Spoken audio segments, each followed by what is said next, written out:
জেলখানার মধ্যে বন্দী করে রাখলাম। মুসলমানদেরকে বাছাই করে টুপিওয়ালা দাড়িওয়ালাদেরকে জুব্বাওয়ালাদেরকে বাছাই করে তাদেরকে জেলখানার মধ্যে ঢুকাইলাম। এরাই হলো জঙ্গিবাদ, এরাই হলো উগ্রবাদ। জোরে বলেন নাউযুবিল্লাহ। এ ভাইরা শোনেন, আজকে আমরা এমন একটি ফিতনার মধ্যে পড়েছি, একটি এক্সাম্পল না দিলে বুঝতে পারবেন না। এক্সাম্পল হলো একটা অনুষ্ঠানে, মিলাদ অনুষ্ঠানে পোলা পাক করা হচ্ছে। গ্রামের যত মোড়ল ছিল, যত মাতব্বর ছিল, সবাই একত্রিত হয়েছে, সবাইকে আমন্ত্রণ করা হয়েছে। এই অনুষ্ঠানের মধ্যে দুইজন মাতব্বর, তারা হলো বড় দুইজন মাতব্বর, দুইজনের সঙ্গে মতের সঙ্গে মিল নাই। একজন মাতব্বর বলতেছে পোলাগুলো ঢেকে রাখা হোক, আর একজন মাতব্বর বলতেছে না, ঢেকে রাখা যাবে না। যদি ঢেকে রাখা হয় তাহলে এর মধ্যে বালু পড়বে, পোকা পড়বে। কি কোন ঠিক কিনা? আর একজন মাতব্বর বলছে না, এই পোলার যে ডেস্ক রয়েছে, এই ডেস্কের উপরে ঢেকে রাখতে হবে। আবার কেউ বলছে ঢেকে রাখা যাবে না। দুইজনের মধ্যে খটকা খটকি, মারামারি এক পর্যায়ে। যেই জায়গায় পোলা রাখা হয়েছে সেখান থেকে মারামারি করতে করতে, ধাক্কাধাক্কি করতে করতে পোলার জায়গা থেকে তারা অনেক দূরে চলে গেছে। কি গণ? ওই পোলার জায়গা থেকে, ডেস্টি থেকে তারা অনেক দূরে চলে গেল। ওখান থেকে মারামারি শুরু হয়ে গেল। কেউ কাউকে মানে না। আমার বন্ধুগণ, আমার ভাইরা, এইদিকে সুবর্ণ সুযোগ মনে করে কুকুর এসে পোলাগুলি খেয়ে শেষ করলো। কি কর? সুযোগ বুঝে কুকুরগুলি এসে পোলা সবগুলি খেয়ে শেষ করলো। আমার বন্ধুগণ, ওই পোলার জন্য মারামারি, কাটাকাটি, ধাক্কাধাক্কি, কথা বলেন। আমি বোঝানোর জন্য চেষ্টা করছি, ইসলাম নামক দিন নামক যে আল্লাহ রাব্বুল আলামিন বিধান দিয়েছে, এই দিন, এই বিধানকে নিয়ে কেউ টানা হাসরা করছে, মারামারি করছে, কাটাকাটি করছে, ধাক্কাধাক্কি করছে, ও ওকে গাল দেয়, ও মাওলানা অমুক মাওলানাকে পছন্দ করে না। কি কোন ঠিক কিনা? এই নিয়ম অপশনাল বিষয়গুলো নিয়ে, ইসলামের মধ্যে যেগুলি মৌলিক বিষয় নয়, শরীয়তের মৌলিক কোনো বিষয় নয়, ফরজ নয়, ওয়াজিব নয়, এরপরে সুন্নাত নয়, মুস্তাহাব নিয়ে টানাটানি, এরকম ধরনের আমাদের মধ্যে আছে না নাই? এ ভাই কোয়েন না, হুজুর এ করলো না, সে করলো না। এই যে মেসাল দিতে যাচ্ছে, আমি যা আয়াতে কারিমা তেলাওয়াত করেছি একটু বোঝার চেষ্টা করুন। আল্লাহ পাক যাকে হিদায়াত দান করবে সেই ব্যক্তি হিদায়াত প্রাপ্ত হবে। কথা বলেন ঠিক কি না? শত চেষ্টা করলেও তারা হিদায়াত প্রাপ্ত হবে না। বিশ্বনবী তিনি যখন এই দুনিয়াতে আসলেন, আসার পরে তিনি এতিম অবস্থায় দুনিয়াতে আসছেন। কথা বলেন। তিনার পিতা দুনিয়ার জমিনে বেঁচে ছিল না।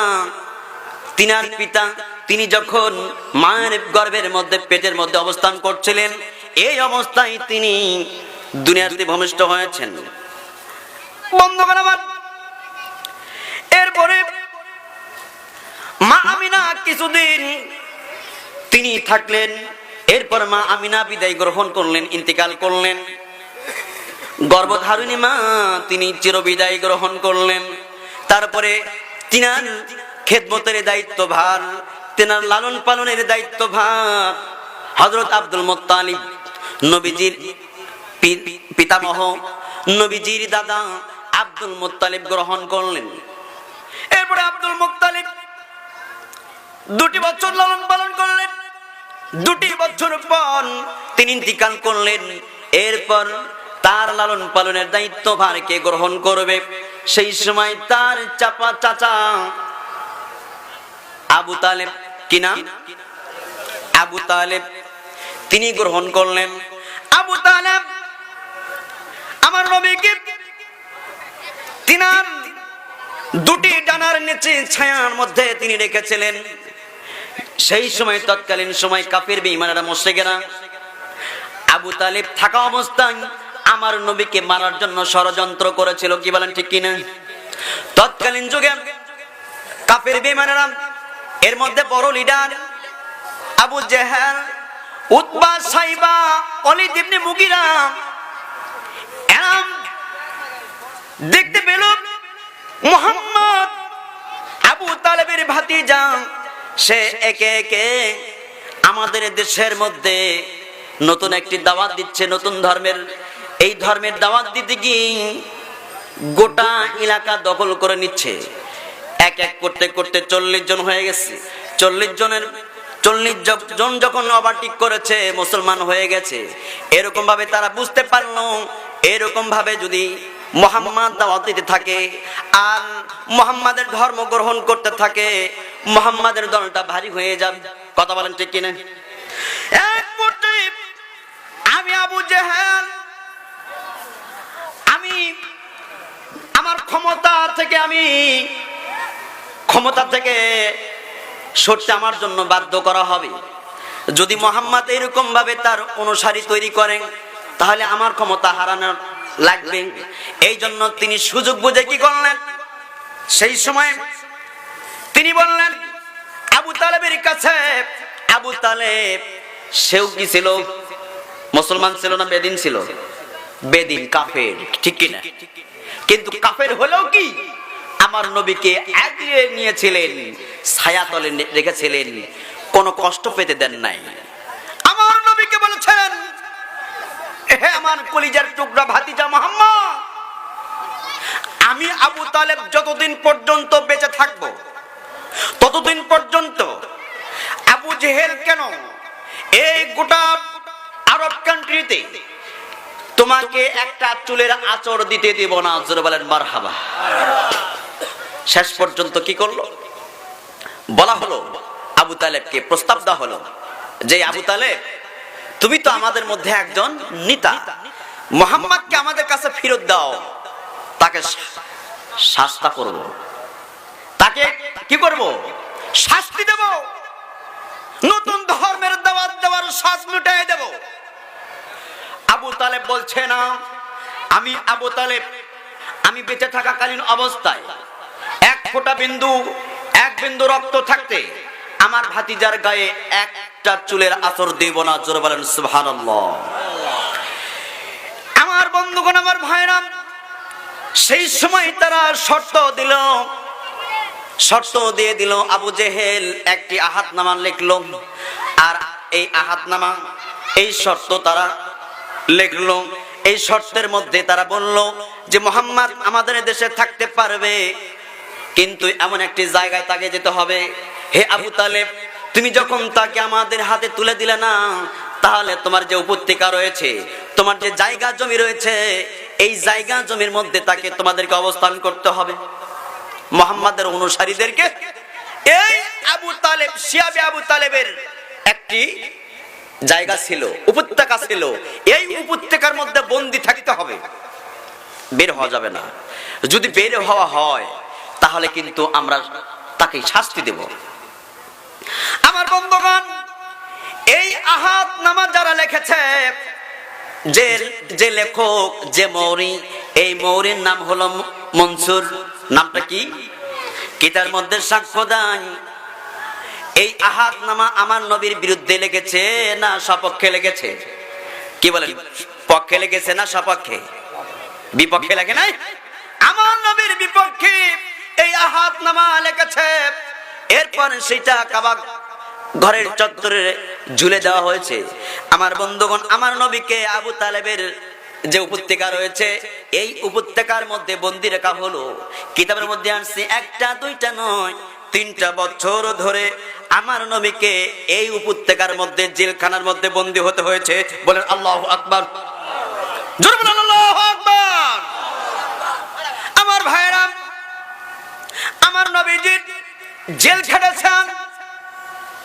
এখনো আমাদের মধ্যে যারা আলেম ওলামা রয়েছে, হক্কানি পীর মাশায়েখ যারা রয়েছে, তাদের উপর নির্যাতন চলছে না চলে নাই? ইতিপূর্বে চলেছে, এখনো চলবে। এটা নতুন নয়। এই নির্যাতনের শিকার যারা হয়েছে তারাই হক, তারাই সঠিক পথে, কথা বলেন ঠিক কিনা? যারা নির্যাতনের শিকার হবে না তারা হলো তেলতেলা। কি গণ? যাদের উপর নির্যাতন আসবে না তারা তেলতেলা হুজুর। ওরা ওদের সঙ্গে আতাত করে চলে, ওদের সঙ্গে মিটমাট করে চলে। কিন্তু আমার নবী কি আবু জেহেলের সাথে কোনো মিটমাট করেছিল নাকি? ভালো করে খেয়াল করেন, আমি কিন্তু বাস্তব কথা বলছি। বিশ্ব নবী তিনি 3 বছর ধরে জেলখানার মধ্যে এমন কষ্ট নির্যাতনের শিকার হতে হয়েছে, এমন কষ্ট তিনি করেছেন। আবু জাহল তিনি বর্ণনা করছেন, ও নবীজির সাহাবীরা শোনো, আমিও নবীজির সঙ্গে ছিলাম ওই উপত্যকার মধ্যে, শিয়াবে আবু তালেবের উপত্যকার মধ্যে। আমাদের ছোট্ট ছোট্ট বালকেরা তারা কান্নাকাটি শুরু করেছে। এরপরে মহিলারা কান্নাকাটি শুরু করেছে, যারা দুগ্ধ পান করে, গর্ভধারিণী মান দুধ পান করে, এমন ছোট্ট ছোট্ট শিশুরা তারা কান্নাকাটি করে। আর ওদের কান্না দেখে আবু জেহেল, উতবা, সাইবা, কাফির মুশরিকেরা তারা বিদ্রুপ করেছে, ঠাট্টা করেছে। বলেন নাউযুবিল্লাহ। এ ভাইরা, এখনো যারা কোন মানুষ যদি নির্যাতনের শিকার হয় তাহলে তারা বলে পাপ না করলে তো পরাচিত্ত হয় না। জোর বলেন নাউযুবিল্লাহ। এমন কথা বলে কি বলেন? মেয়েটা পরীক্ষা, ইমানি পরীক্ষা। কোন আলেমের উপর যদি কোনো মিথ্যা অপবাদ দেওয়া হয়, কোন আলেমের উপর যদি এরকম ভাবে তাকে জোর জুলুম করে তাকে জেলখানার মধ্যে বন্দী করা হয়, তাহলে বুঝতে হবে এটা তার পরীক্ষা। কথা বলে ঠিক কিনা? নবী পয়গম্বরদের উপর কি অপবাদ দেওয়া হয়েছে কি হয় নাই? কি বলেন, হয়েছে কি হয় নাই? আমার সাথে সাক্ষ্য প্রদান করুন। যদি মিথ্যা হয় তাহলে না বলবেন, যদি সত্য হয় হা বলবেন। কথা বলে ঠিক কিনা? আমার ভাইরা, এরপরে 3 বছর পর নবীজি আর সহ্য করতে পারলেন না, নির্যাতনের শিকার হয়েছেন।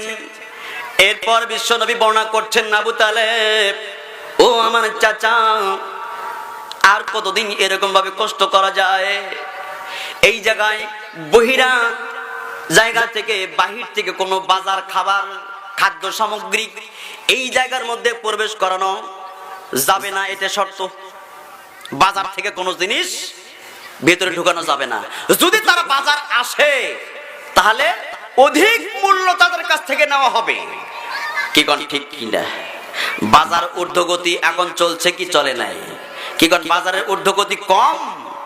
কি বাজার মূল্য কি কম না বেশি হচ্ছে? বেশি হচ্ছে। আমার বন্ধুগণ, আমি মেসাল দিতে যাচ্ছি না, কথায় কথায় এসে যায়। কথা বলে ঠিকই না? আমার ভাইয়েরা,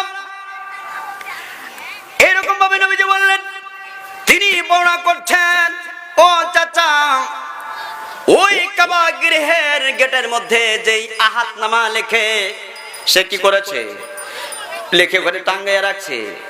বর্ণনায় আসছে, নবীজি বললেন, যে ব্যক্তি লেখক যে লিখেছে তার হাত অবশ হয়েছে, পুঙ্গ হয়েছে। বলেন মারহাবা।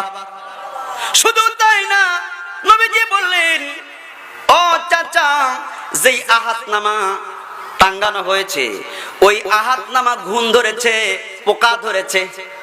কিন্তু ওই আহাতনামার মধ্যে যেই জায়গায় আল্লাহ শব্দ রয়েছে, ওই আল্লাহ শব্দ ব্যতীত গোটা আহাতনামা পৃষ্ঠাগুলো ঘুণে খেয়ে ফেলেছে। জোরে বলেন আল্লাহু আকবার।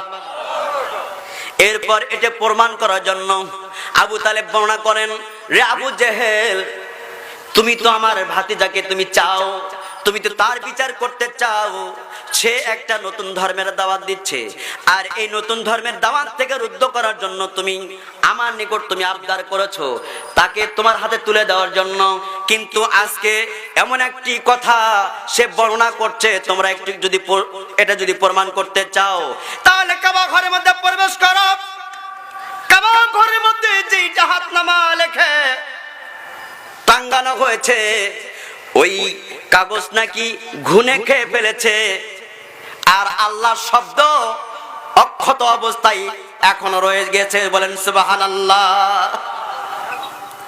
আবু জাহেল বলতেছি না না, এটা তো কখনো হতে পারে না। তিনি বললেন যদি এটা সত্য না হয়, যদি এটা প্রমাণিত না হয়, যদি এটাই প্রমাণ হয় যে গুনাহ খাই নাই, তাহলে আমি সাক্ষ্য দিলাম, আমি ওয়াদা দিলাম, আমি আবু তালেব ওয়াদা দিলাম, আমার মুহাম্মদ আমার ভাতিজাকে তোমাদের হাতে তুলে দেব। আমি ওয়াদা করলাম, এটা প্রমাণ করো। বর্ণনায় আসছে কয়েকজন কাফের বেঈমানেরা এই কথাকে প্রমাণ করার জন্য দৌড়ে চলে গেল কাবা গৃহে। যেই জায়গায় আহাতনামা টাঙ্গানো হয়েছে, ওই আহাতনামা তারা ওখান থেকে ছেড়ে নিয়ে আসলো, ওখান থেকে পেরে নিয়ে আসলো। এরপর দেখতে পেল মুহাম্মদ যা বলেছেন সত্য বলেছেন, শুধু আল্লাহ শব্দটা ব্যতীত গোটা কাগজ খেয়ে ফেলেছে, বলেন সুবহানাল্লাহ।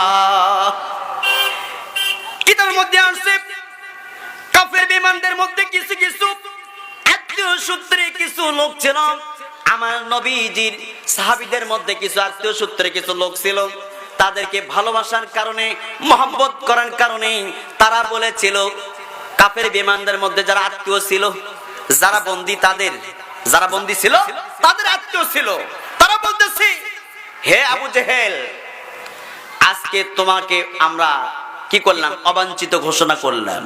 কি ঘোষণা করলাম? অবাঞ্ছিত ঘোষণা করলাম। কেন না? আমরা কোরমা পোলা খাবো, আমরা গোস্ত ভুনা খাবো, আমরা মাছ খাবো, আমরা খাদ্য খাবার খাবো, ভালো ভালো খাবার আমরা খেয়ে বাঁচবো, কিন্তু আমাদের যে আত্মীয় রয়েছে তাদেরকে তুমি জেলখানার মধ্যে 3টি বছর ধরে এরকম ভাবে তুমি তাদের উপর জুলুম করছো, তাদেরকে ছেড়ে না দিলে আমরা অবরোধ করব, আমরা আন্দোলন করব। জোরে বলেন আল্লাহু আকবার। আমার ভাইরা, এরপর আবু জেহেল এরকম ভাবে থমকে গেল।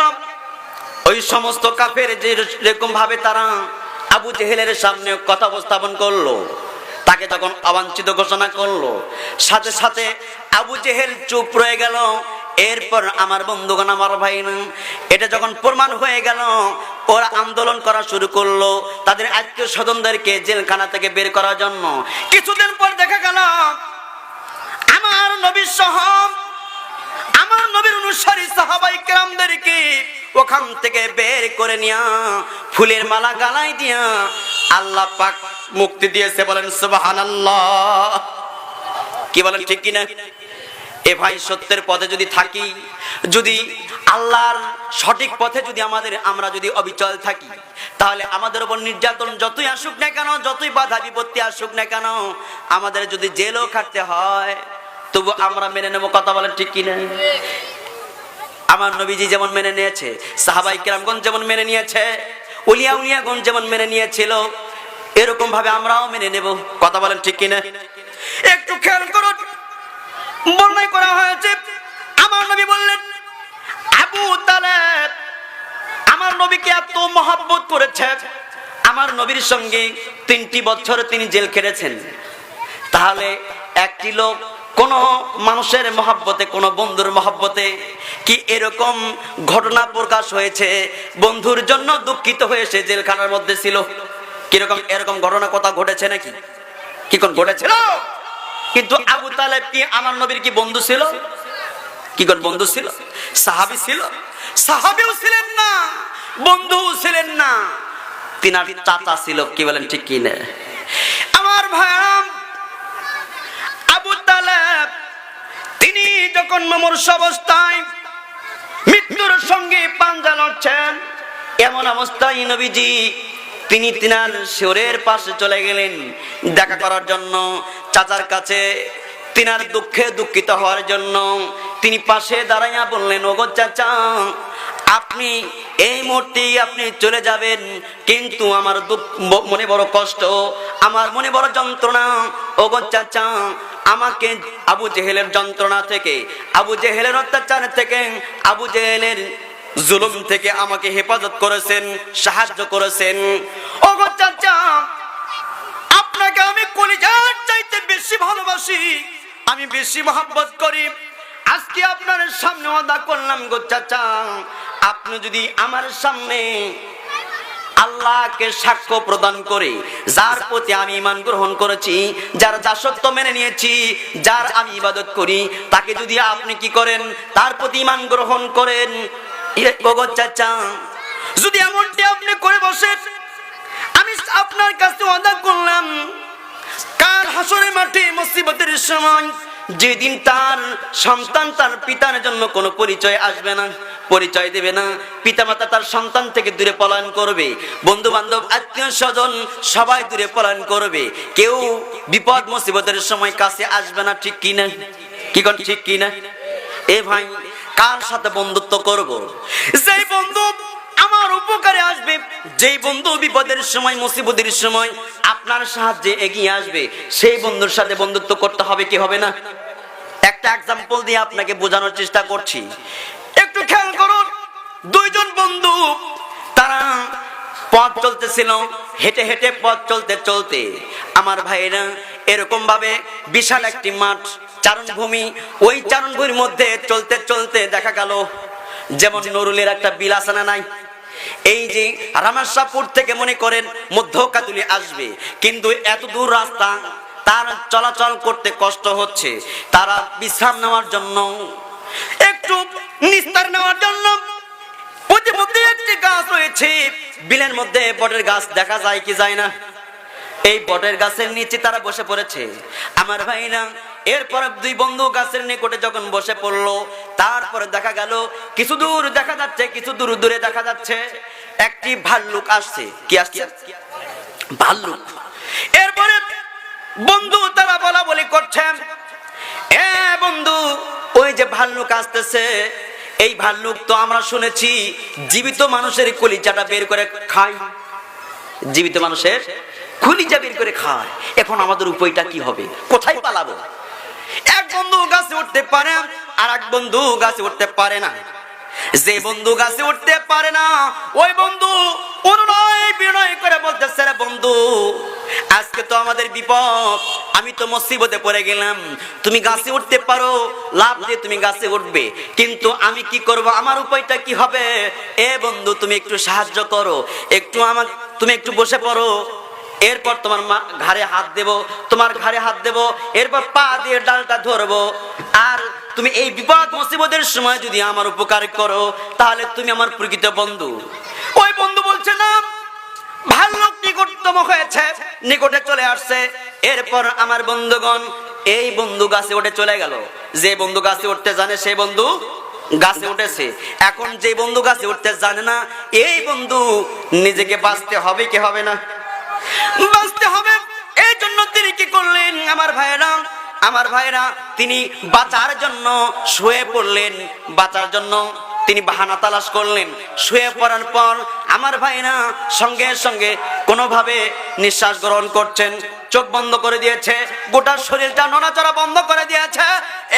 এরপরে আমার ভাইরা আমার বন্ধুগণ যখন ভাল্লুক তার চেক করলো, ভাল্লুক নিকটে চলে আসলো, আসার পর সঙ্গে সঙ্গে আমার ভাইরাম সঙ্গে সঙ্গে ভাল্লুক আসার পর গোটা বডিটা চেক করলো, গোটা বডিটা চেক করলো, এরপর নাক শুনতেছে, কান শুনতেছে, গোটা বডি চেক করলো, দেখে গেল এই ভাল্লুক বুঝতে পারলো এই লোকটি মৃত্যু, এই লোকটি মৃত্যু, জীবিত নাই। আমার বন্ধুগণ এরপরে এই বন্ধুকে যখন চেক করে ভাল্লুক চলে গেল, অনেক দূরে চলে যাওয়ার পর যে বন্ধু গাছে উঠেছে ওই বন্ধু গাছ থেকে নেমে ঝাঁপ দিয়ে নেমে বলতেছে, এ বন্ধু ভাল্লুক অনেক দূরে চলে গেছে, তুমি ওঠো আর দয়া করে বলো ওই ভাল্লুক তোমার কানে কানে কি বলে গেল, কি বলে ওই ভাল্লুক কানে কানে কি বললো? এরপরে ওই বন্ধু বলতেছে, রে বন্ধু ওই ভাল্লুক আমার কানে কানে বলে গেল স্বার্থপর বন্ধুর সাথে তোমরা বন্ধুত্ব করো না, ঠিক কিনা? যে বন্ধু উপকার করতে পারে না, বিপদ মুসিবতের সময় সাহায্য করতে পারে না, এ ভাইরা এই দুনিয়াতে যদি এমন বন্ধু যদি দুনিয়াতে উপকার করতে না পারে, আমি এক্সাম্পল দিলাম, হাসরের মাঠে আমরা বিপদে পড়বো কি পড়বো না? আমার ভাইরা সেই দিন আল্লাহ পাক বললেন, ইয়াউমা লা ইয়ানফাউ মালু ওয়ালা বানুন ইল্লা মান আতাল্লাহি বিকলবিন সালিম। বলেন আল্লাহু আকবার। আল্লাহ পাক বলেন সেই দিন তার ধন সম্পদ, তার আত্মীয় স্বজন, বন্ধু বান্ধব, তার পাড়া প্রতিবেশী, তার ছেলে মেয়ে উপকারে আসবে না। বিকলবিন সালিম, একমাত্র তার উপকারে আসবে তার অন্তঃকরণ আমল। জোরে বলেন সুবহানাল্লাহ। বিপদের সময় সাহায্য করবেন কে? আল্লাহ। বন্ধু হবে কে? সেই আল্লাহর বন্ধু হতে হবে। কথা বলেন ঠিক কি না? ওয়া কাফা বিল্লাহি ওয়ালিয়্যা ওয়া কাফা বিল্লাহি নাসীরা। আমার আল্লাহ বলেন আজকে বিপদের সময় তোমার পিতামাতা দূরে পলায়ন করলো, কাজে আসলো না, তোমার বন্ধু বান্ধব কেউ পরিচয় দিল না, তোমার আত্মীয় স্বজন পরিচয় দিল না। ও বান্দা মনে রাখো, আমি আল্লাহ তোমার জন্য করে সাহায্যকারী এবং তোমার জন্য করে অভিভাবক। জোরে বলেন সুবহানাল্লাহ। আমি যে আয়াতে কারিমা তেলাওয়াত করেছি, আবু তালেব যখন মুমূর্ষ, এই সময় আমার নবী তাকে বললেন শুধু লা ইলাহা ইল্লাল্লাহ বলো।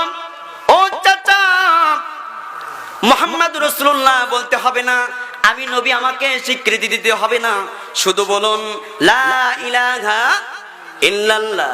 এরপরে আবু জেহেল ওই সময় উপস্থিত ছিল। কে ছিল? আবু জেহেল আমার নবীর বন্ধু না শত্রু? কি কন? আমার নবীর আবু জেহেল বন্ধু না শত্রু? আবু জেহেল লাহাবেরা মন্দ কাজে ছিল সেরা। আবু জেহেল লাহাবেরা মন্দ কাজে ছিল সেরা। আকাশ বাতাস কানে মেলো, আকাশ বাতাস কানে মেলো, তাদের হাজার অনাচারে চিনল না হয় মানুষ তারে। বনের পশু চিনল যারে, চিনল না হয় মানুষ তারে। বনের পশু চিনল যারে, চিনল না হয় মানুষ তারে। বলেন মারহাবা। এই শেষ নিঃশ্বাস ত্যাগ করার মুহূর্তে তুমি কি তোমার সেই পুরাতন ধর্মের উপর কি চুনকালি মাখবা? তোমার ধর্ম কি তুমি কলঙ্কিত করতে চাও? তখন সে মনে করলো যে ঠিকই তো, বাপ দাদার ধর্মই তো ঠিক। ও চিন্তা করলো এটা তো করা যাবে না। তার কপালে কি নাই? কি গন? কি নাই? জান্নাত নাই, তার কপালে দিন নাই, তার কপালে হিদায়াত নাই। কথা বলেন ঠিক কিনা? আমার নবী বিশ্ব নবী আবু তালেবের জন্য মর্মাহত, আমার নবীর জন্য, আমার নবী আবু তালেবের জন্য পাগল পারা। কি কোন ঠিক কিনা? প্রেমে পড়েছেন আবু তালেবের, কিন্তু আল্লাহ পাক বলতেছেন না, আপনি যাকে ভালোবাসেন আমি নবী তাকে ভালোবাসি না। আল্লাহ পাক বললেন ইন্নাকা লা তাহদি মান আহবাবতা ওয়ালাকিন্নাল্লাহ ইয়াহদি মান ইয়াশা। বলেন আল্লাহু আকবার। আমার আল্লাহ পাক বললেন ওগো নবী, আপনি যাকে ভালোবাসেন। এই আয়াত আবু তালেবের শানে নাজিল হয়েছে। আবু তালেব যখন এরকম ভাবে বলছিল, আবু তালেবের সামনে আমার নবী দাওয়াত দিচ্ছিলেন, কিন্তু আমার আল্লাহ বললেন ওগো নবী, খবরদার খবরদার, আপনি যতই চেষ্টা করেন কিন্তু আমি তাকে ভালোবাসি না, আমি তাকে পছন্দ করি না। সে দুনিয়া থেকে বেঈমান হয়ে মারা যাবে। জোরে বলেন আউযুবিল্লাহ। যাকে হিদায়াত দান করবে সেই হিদায়াত প্রাপ্ত হবে। কথা বলেন ঠিক কিনা? দুই আবু জেহেলের জন্য দোয়া করা হয়েছিল, এক আবু জেহেলের সপক্ষে দোয়া কবুল হয়েছিল। আমি সেই দিকে আলোচনা নিয়ে যাচ্ছিলাম, আমার আলোচনা এখানে শেষ করছি। একজন হলো ওমর আর একজন হলো আবু জেহেল। কথা বলেন ঠিক কিনা? ওমরের পক্ষে আমার আল্লাহ রাব্বুল আলামিন দোয়া কবুল করেছেন। আল্লাহ পাক তাকে হিদায়াত দিবেন বলে, আল্লাহ পাক তাকে কবুল করেছেন বলে সে হিদায়াত গ্রহণ করেছে। আর যাকে হিদায়াত করবেন না, আবু জেহেলের কপালে দিন নাই, ইসলাম নাই, শান্তি নেই। ও জাহান্নামের মধ্যে জ্বলতে থাকবে, পুড়তে থাকবে, আযাবে নিপতিত হতে হবে। এই জন্য আল্লাহ পাক তার কপালে এই ইসলাম রাখেন নাই, শান্তি রাখেন নাই।